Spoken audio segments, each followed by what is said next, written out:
Salut et bienvenue. Aujourd'hui, on met le cap sur une méthode agricole qui va peut-être renverser toutes vos idées reçues. D'ailleurs, je ne sais pas vous, mais j'ai toujours été impressionné par ces approches capables de régénérer des sols considérés comme perdus. Ça fait écho à ce que j'ai pu observer en vivant auprès de communautés très proches de la Terre. Il y a quelque chose de vraiment puissant dans la capacité de la nature à se réparer quand on la respecte, tu ne trouves pas? C'est exactement l'essence du livre dont on va parler, rédigé par Ernst Götsch. Il propose une agriculture syntropique qui intègre les successions naturelles et la diversité des écosystèmes. Et croyez-moi, c'est hyper concret. En effet, c'est tout sauf une philosophie vague. On va explorer, au fil de notre discussion, comment transformer un simple champ en un écosystème hyper productif et riche en vie sous toutes ses formes. J'ai l'impression qu'on tient là un parfait exemple d'harmonie entre l'humain et la Terre, presque comme une danse. La nature mène, et nous, on suit la musique en la bonifiant. Tu vas voir, c'est aussi technique que fascinant. Et pour ceux qui écoutent, il y aura des petits conseils à piquer, même si vous démarrez avec un simple jardin derrière la maison. J'aimerais commencer par clarifier un point. Souvent, quand on parle d'agriculture, on imagine des champs immenses et de la monoculture, tout droit sorti d'un modèle industriel. Ici, on fait presque l'inverse, on cherche la synergie entre l'écosystème et les cultures, pour laisser la nature s'exprimer pleinement. C'est là qu'intervient cette notion de syntropie. En fait, c'est l'idée que tout dans la nature a tendance à évoluer vers plus de complexité et d'harmonie, à condition qu'on ne vienne pas bloquer ce processus. Exact. Contrairement à un modèle qui mise sur l'extraction, cette approche se base sur la régénération. En gros, on observe comment la forêt se construit toute seule et on reproduit ces dynamiques, des plantes pionnières, des strates différentes, une accumulation de matière organique. C'est captivant de voir à quel point ce concept s'ancre dans des techniques concrètes. Et l'auteur, lui, croit vraiment qu'on peut inverser la dégradation des sols, même là où on pensait que tout était fichu. Je comprends tellement cette foi dans la capacité de la Terre à renaître. Des communautés indigènes m'ont souvent répété que la Terre se régénère d'elle-même, à condition de l'écouter et de l'accompagner plutôt que de la forcer. Justement, pour l'accompagner, il y a une étape cruciale, analyser le sol, le climat, la configuration du terrain. Avant de planter quoi que ce soit, on étudie les microclimats, on regarde la disponibilité en eau. Ça évite de foncer tête baissée et de se planter au sens figuré. Très bon rappel.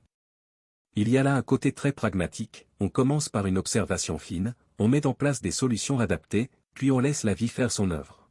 Oui, et cette philosophie me plaît. On part de la réalité du terrain, mais on reste convaincu qu'il existe un potentiel de vie prêt à se développer, pour peu qu'on sache l'orchestrer en douceur. On sent aussi dans ce livre que l'auteur n'est pas que dans la théorie. C'est concret et rempli d'exemples où des terres dégradées redeviennent fertiles. Ça, pour moi, c'est la preuve que la nature est plus forte qu'on ne le pense. On aura d'ailleurs plein de conseils pratiques à partager un peu plus loin. Mais ce qui me fascine, c'est cette inversion totale du regard, on ne traite plus la terre comme un support, mais comme un partenaire. Et tout commence par une bonne observation, un diagnostic clair et, surtout, l'envie de laisser la nature reprendre ses droits. On parle beaucoup d'observer la nature, mais ça peut sembler un peu abstrait. Concrètement, qu'est-ce que ça veut dire observer dans ce contexte? C'est une bonne question. L'une des bases, c'est de noter l'intensité de la lumière, la direction du vent, la fréquence des pluies, la façon dont l'eau s'infiltre ou stagne. Si tu vois qu'un secteur est souvent à l'ombre, tu adapteras tes variétés de plantes. Et puis il y a la question de la vie du sol. L'auteur insiste sur le fait que le sol est un organisme vivant. Quand tu grattes un peu la surface, est-ce que tu trouves des vers de terre, des micro-organismes? Quelle est la texture? Est-ce que c'est compact ou friable? Ça te donne des indices importants. Ça me rappelle les traditions de certaines tribus qui se fient aux fourmis, aux termites, aux odeurs du sol pour savoir où est quand planter. Elles n'ont pas de labo, mais elles ont appris à observer chaque détail et à comprendre comment la terre réagit. Exactement. L'approche syntropique met tout ça en musique. Plutôt que de dire « on va planter un tas de maïs ici parce que c'est la saison », on réfléchit en termes de complémentarité. On se demande quelles plantes vont s'entraider, lesquelles vont nourrir le sol pendant que d'autres fourniront une canopée ou un brise-vent. Et c'est là qu'on découvre la dimension d'imbrication dont parle l'auteur. Rien n'est isolé, la lumière, l'eau, la composition du sol, la topographie, tout se combine. Plus on synchronise ces éléments, plus on se rapproche de cette fameuse syntropie. J'aime cette idée que la nature vise toujours plus de complexité, comme une sorte d'élan vital. La forêt s'épaissit, la faune s'enrichit, et tant qu'on ne rompt pas l'équilibre, l'ensemble prospère. Oui, l'un des grands enseignements, c'est qu'il vaut mieux installer plusieurs strates, même si au début, on a l'impression que ça fait un joyeux bazar. Des plantes hautes, des arbustes, des couvre-sols. Tout ça finit par former un système très productif. De ce que j'ai lu, c'est l'art de se dire, je mets en place une forêt comestible, mais en suivant les successions naturelles. On introduit par exemple des légumineuses pionnières qui vont fixer l'azote et préparer le terrain pour des plantes plus exigeantes. Ça me parle, parce que ça ressemble à un cycle de la vie, où certaines plantes apparaissent vite, occupent le sol, attirent les micro-organismes, puis laissent la place à des espèces plus lentes, mais plus pérennes. Et l'auteur est clair, on ne fait pas que regarder passivement. On accompagne cette dynamique, notamment en générant de la biomasse par la taille et le paillage intensif. C'est là une autre base de son système. Oui, on aura l'occasion de développer ce point essentiel. Mais, pour le moment, ce que je retiens, c'est que l'observation est un travail d'anticipation. On note tout, on dessine des croquis, on réfléchit au microclimat. Tout ça peut sembler long, mais ça évite de commettre de grosses erreurs plus tard. Ça me rappelle un proverbe, la nature a tout son temps, et pourtant elle ne se trompe jamais. Exact. Et l'idée, c'est de lui laisser ce temps, en aidant de petites interventions ciblées, plutôt qu'en imposant un modèle rigide. C'est une vraie révolution dans la façon de produire notre nourriture. C'est vrai qu'il y a un point super important dans ce système, la succession. L'idée, c'est que tout évolue par étapes. On va d'abord laisser des plantes pionnières s'installer, puis elles préparent le sol pour d'autres espèces plus exigeantes. Ça me rappelle les forêts naturelles. Il y a toujours ces premières plantes robustes, parfois un peu coriaces, qui fixent l'azote ou cassent la croûte de surface. Après, elles cèdent la place à des arbres et arbustes plus délicats. Exact. Et dans ce livre, on retrouve cette approche. Plutôt que de lutter contre la dynamique naturelle, on la reproduit. On installe des légumineuses, on découpe régulièrement leur feuillage pour enrichir le sol en biomasse, on ajoute un mélange de variétés qui vont apparaître à différentes étapes de la succession. Ce qui change par rapport à une vision classique, c'est qu'on ne fait pas tout en même temps et n'importe comment. On a un plan, on sait quelles espèces vont être les premières sur le front. Puis on introduit progressivement des fruitiers, voire des espèces plus rares ou plus délicates une fois que le sol est prêt. Ça demande une forme d'humilité, je trouve, parce qu'on accepte de ne pas tout récolter tout de suite. On se met un peu au rythme de la nature, en comprenant qu'elle a besoin de temps pour atteindre sa phase de maturité. C'est ça. L'idée, c'est qu'au final, on obtient un système beaucoup plus stable et productif sur le long terme. On économise en intrants, on préserve la biodiversité, et en plus, on crée une belle harmonie visuelle. Pour ceux qui nous écoutent et qui aimeraient appliquer ce concept, un conseil concret, débutez avec un petit espace. Préparez une zone où vous mettez des plantes pionnières, légumineuses, plantes à croissance rapide, tout en imaginant déjà les cultures qui prendront le relais plus tard. C'est exactement ça. Vous testez, vous observez, et au fur et à mesure que la terre s'améliore, vous introduisez d'autres espèces. C'est un peu comme un puzzle qui se construit pièce par pièce. Oui, et quand on voit le résultat, ça donne souvent une végétation luxuriante où tout semble s'épanouir en même temps. Mais en réalité, ça suit une chronologie bien orchestrée. Et c'est ce que l'auteur appelle faire confiance à la dynamique du vivant. On enclenche le processus, on fait des ajustements, et la nature fait le reste. Passons à un autre volet clé, la stratification. C'est l'idée de combiner différentes hauteurs de plantes, comme dans une forêt naturelle. On voit ainsi des arbres hauts, des arbustes, des couvre-sols, etc. Et quand on regarde une forêt, tout est imbriqué en plusieurs couches, chacune profite de la lumière qu'elle reçoit et de la place qui lui convient le mieux. Ça crée un écosystème hyper dynamique. Exactement. Dans l'approche syntropique, on reprend cette logique. On plante des arbres qui feront une canopée plus tard, on ajoute des espèces de mi-ombre, des buissons, des légumes au sol. Chacune de ces strates a un rôle. Le gros avantage, c'est qu'on exploite la verticalité et on maximise la photosynthèse. Plutôt que de laisser un sol nu entre des lignes de maïs, par exemple, on occupe ces espaces avec d'autres plantes qui vont se soutenir mutuellement. Ça me fait penser au tissage d'un tissu vivant. Chaque strate enrichit l'autre, retient l'eau, crée de l'ombre, attire les insectes pollinisateurs ou prédateurs naturels. Et puis c'est souvent plus joli qu'un champ tout uniforme.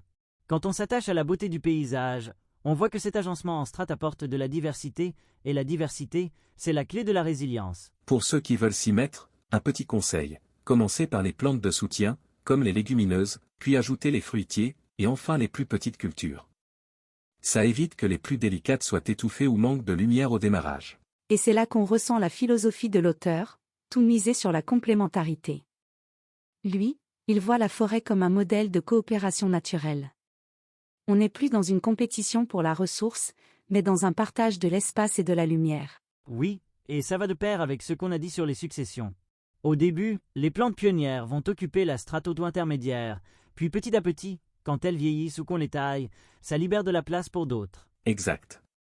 Et ce qui est cool, c'est que même un tout petit terrain peut bénéficier de la stratification.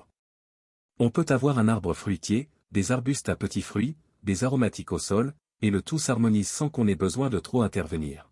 Et comme tu le dis, ça rend les endroits accueillants pour plus d'espèces, y compris des oiseaux, des insectes. On sort de l'idée de monoculture et on redonne sa place au vivant sous toutes ses formes. C'est un principe fondateur de la syntropie. Plus il y a de variétés, plus l'ensemble est fort. Dans le livre, il y a plein d'exemples concrets où, au lieu de planter une seule espèce, on associe 3 ou 4 variétés dont les cycles et les strates s'emboîtent parfaitement. Et c'est cette richesse qui fait qu'on évite un maximum de problèmes de ravageurs ou de maladies. Parce qu'en fait, quand une culture est attaquée, les autres peuvent prendre le relais, et les prédateurs naturels ont plus de chances de se trouver dans le coin pour rétablir l'équilibre. Là, on arrive à un aspect très concret, la biomasse. Dans ce système, on ne se contente pas de laisser pousser les plantes, on les coupe régulièrement pour qu'elles produisent davantage de matière organique. C'est assez paradoxal vu de l'extérieur, on se dit, pourquoi tailler une plante qui pousse bien? Mais, en réalité, cette biomasse coupée sert de mulch, enrichit le sol et favorise une meilleure rétention de l'eau. Oui, l'idée est de créer un cercle vertueux. En taillant, on oblige la plante à régénérer ses parties aériennes, elle puise dans ses réserves, stimule son système racinaire et, en parallèle, on récupère les branchages, les feuilles, tout ce qui nourrit le sol. Exactement. On enchaîne les cycles de croissance et on dépose ces résidus au pied des plantes, ce qui forme une sorte de couverture naturelle. Ça aide aussi à protéger le sol de l'érosion, du soleil direct, et ça limite la prolifération de mauvaises herbes. Ça me rappelle une vision très circulaire, rien ne se perd, tout se transforme. Les feuilles qu'on coupe deviennent nourriture pour le sol et, au passage, abri pour une foule d'insectes utiles. D'ailleurs, pour ceux qui écoutent, un conseil simple, s'il y a une plante qu'on utilise comme engrais vert, par exemple certaines légumineuses ou des plantes pionnières, mieux vaut la tailler juste avant sa floraison. C'est le moment où elle a accumulé un maximum d'énergie. Exact. Et on retrouve dans ce processus la philosophie de l'auteur, l'action humaine, quand elle est ciblée et respectueuse, stimule la nature au lieu de la contraindre. On ne vient pas imposer un modèle, on accompagne la plante dans son cycle. Et ça libère aussi la place pour d'autres espèces. Quand on fait ces coupes, on peut planter autre chose à côté, et on a toujours un sol protégé. C'est ce qui rend la parcelle autosuffisante en matière organique sur le long terme. Sans oublier l'intérêt économique, moins besoin d'acheter des engrais ou du compost à l'extérieur. Tout se joue localement, dans un circuit fermé et résilient. Voilà pourquoi la biomasse est si cruciale dans l'agriculture syntropique. C'est un concept simple, mais il change toute la dynamique du sol et la façon dont les plantes interagissent. On voit bien que ce n'est pas juste une idée en l'air, c'est une pratique concrète. À chaque fois qu'on parle de tailler ou de pailler, on est dans l'action. Et c'est là qu'on touche au pragmatisme de l'auteur. En plus, ça ouvre la porte à de nombreuses expérimentations. Chacun peut adapter la fréquence et la hauteur de coupe selon les espèces, le climat, la saison. On devient un peu chef d'orchestre de son écosystème. Et justement, quand on parle de biomasse, on parle aussi de la vie qui gravite autour. Parce que pour que le sol s'enrichisse vraiment, il faut de la biodiversité, des micro-organismes, des vers de terre, et même des oiseaux qui viennent picorer ici et là.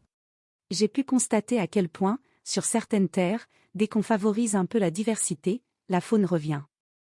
On voit des insectes pollinisateurs, et tout à coup, le jardin se met à vibrer. C'est ça qui est puissant dans l'approche syntropique. On ne voit plus juste la plante et le sol, mais on comprend que tout ce qui vit autour a un rôle à jouer. Les oiseaux peuvent manger certains insectes nuisibles, les abeilles pollinisent les fleurs, etc. Et plus le système est diversifié, plus il se régule de lui-même. Il y a moins besoin de traitements, de pesticides, puisqu'on s'appuie sur la chaîne alimentaire naturelle. C'est exactement la leçon qu'on retrouve dans beaucoup de pratiques traditionnelles. Les peuples qui vivent en symbiose avec leur environnement ne voient pas l'animal comme un intrus, ils le voient comme un partenaire. Oui, et le livre insiste sur ce point, l'agriculture syntropique, c'est un tout. Le sol, les plantes, les animaux, les micro-organismes. Ils participent à un cycle où chacun profite à l'autre. Pour ceux qui se lancent, un conseil pratique, aménager des petits havres de biodiversité, avec des fleurs locales, des arbres morts ou quelques pierres pour abriter les insectes et les petits animaux. Ça aide énormément à retrouver un équilibre naturel. Tu peux aussi laisser des bandes de végétation spontanée. Au lieu de tout tondre, tu préserves quelques zones où les herbes folles poussent. C'est fou de voir comment ça attire la vie sauvage. Et c'est là que la vision de l'auteur se déploie. Plus on collabore avec la nature, plus elle donne en retour. On sort d'une logique d'extraction pour embrasser une forme de coévolution. Tout à fait. Au final, on comprend que la biodiversité, ce n'est pas juste sympa ou esthétique, c'est indispensable à la fertilité et à la longévité du système. Il y a un point plus large qui me vient à l'esprit, ce type d'agriculture ne se limite pas à faire pousser des légumes. C'est aussi une nouvelle façon de voir la relation entre les humains et la terre. Exactement. On ressent un vrai changement de paradigme, on ne parle plus seulement de rendement, on parle de régénération, d'écosystème, de vision sur le long terme. D'ailleurs, l'auteur met en avant une forme d'éthique. Chaque décision que l'on prend pour nos cultures impacte la vie autour de nous. Il propose qu'on devienne des gardiennes ou gardiens de la terre, au lieu de simples exploitants. Ce qui m'impressionne, c'est son optimisme. Même sur des terrains complètement dégradés, il croit en la capacité de la nature à rebondir. C'est un sacré message d'espoir, surtout quand on voit l'état de certaines zones agricoles aujourd'hui. Ça rejoint l'idée que la santé de la terre et celle des humains sont liées. Dans de nombreuses traditions, on estime que si la terre va mal, le peuple finit par en souffrir. Et inversement, quand la terre s'épanouit, ça profite à la communauté. Oui, et cet ouvrage montre comment la biodiversité, la richesse des sols et l'abondance de récoltes peuvent fonctionner ensemble. C'est une perspective où personne ne perd, ni l'homme, ni la faune, ni la flore. Certains y verront peut-être une approche un peu utopiste, mais quand on regarde les exemples concrets, on se rend compte que c'est avant tout très pragmatique. L'auteur a testé tout ça sur des hectares autrefois stériles, et aujourd'hui, ces terres produisent plus que jamais. Je trouve ça profondément inspirant. Et ça nous rappelle qu'on peut toujours évoluer, améliorer nos pratiques agricoles, et par extension, notre rapport à la nature. C'est ce mélange de réalisme et d'idéalisme qui rend ce livre si marquant. Il y a un socle de méthodes fiables, de conseils concrets, et en même temps, une vision globale qui touche au respect du vivant. En résumé, on est devant une méthode agricole qui va bien au-delà de la production alimentaire. Ça devient un véritable engagement éthique, on restaure ce qui a été abîmé, on crée de la diversité, et on se reconnecte à la nature. On parlait d'exemples concrets. Il y a une histoire qui m'a particulièrement marqué, un terrain complètement dégradé dans une région tropicale, autrefois utilisé pour la monoculture intensive. L'auteur et son équipe y ont introduit des plantes pionnières, des légumineuses, et pratiqué la coupe sélective pour générer un maximum de biomasse. Je crois savoir lequel c'est. Au début, le sol était si pauvre qu'on y voyait à peine quelques touffes d'herbe. Mais au bout de quelques mois, on a commencé à observer la formation d'une couverture végétale dense, et de nouvelles espèces de plantes sauvages sont revenues. Et au fil du temps, ils ont introduit des fruitiers, des arbres à croissance plus lente, puis une couche plus haute encore, jusqu'à obtenir une véritable forêt comestible. Ce qui me fascine, c'est la rapidité avec laquelle la biodiversité s'est réinstallée. C'est un excellent exemple du côté « rien n'est jamais perdu » dont on parlait. Quand on laisse la nature reprendre sa dynamique, qu'on l'accompagne avec les bonnes interventions, on peut transformer un no man's land en un écosystème incroyablement productif. On voit souvent des images avant-après très impressionnantes. En moins de 5 ans, la zone devient méconnaissable, on passe d'un champ nu à un patchwork luxuriant d'arbres, de buissons et de cultures entremêlées. Ces retours d'expérience montrent aussi que la méthode s'adapte à divers contextes climatiques, tropical, subtropical, parfois même semi-arides.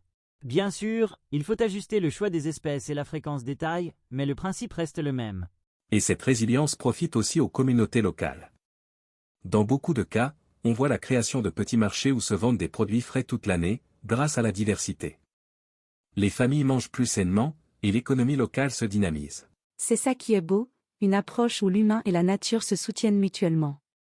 Ça devient plus qu'un simple système agricole, c'est carrément un projet de société. Ça donne envie d'essayer, non? Si certains qui nous écoutent ont déjà fait des tests, ce serait super de partager vos retours. Et si vous découvrez, n'hésitez pas à démarrer avec un petit coin de jardin ou quelques parcelles. Exact. Et je pense qu'on peut passer à une dernière phase de notre discussion, histoire de boucler la boucle et de voir quelles sont les conclusions à retenir, et surtout comment continuer à explorer ce sujet. Alors, On arrive au terme de notre échange. À retenir, l'agriculture syntropique propose de collaborer étroitement avec la nature, de gérer des successions planifiées et de combiner différentes strates pour créer un écosystème productif et résilient. Et derrière chaque geste, il y a cette foi dans la capacité du vivant à se régénérer. Même sur des terres apparemment stériles, on peut faire renaître la biodiversité, la fertilité et, au final, une forme de prospérité partagée. Exactement. L'idée, c'est qu'on n'est plus dans la conquête des sols, mais dans leur guérison. On produit de la nourriture tout en restaurant la santé de l'environnement et, par ricochet, la nôtre. Alors si ce sujet vous inspire, n'hésitez pas à partager l'épisode. C'est un moyen de semer, à votre échelle, de nouvelles graines d'idées sur la façon de cultiver la terre. Et pour aller plus loin, il y a le lien vers le livre dans la description. Il est accompagné d'une offre spéciale, un ouvrage audio à télécharger gratuitement sur Audible. De quoi creuser encore plus l'approche syntropique et passer à l'action. Merci à tous d'avoir suivi cette conversation. J'espère qu'elle vous encouragera à tester ne serait-ce qu'une petite parcelle en syntropie. Les résultats sont souvent bluffants, et ça fait vraiment du bien de voir la Terre reprendre vie. Sur ce, on vous laisse explorer, expérimenter, et pourquoi pas partager vos retours dans les commentaires. Prenez soin de vous et que la nature soit avec vous.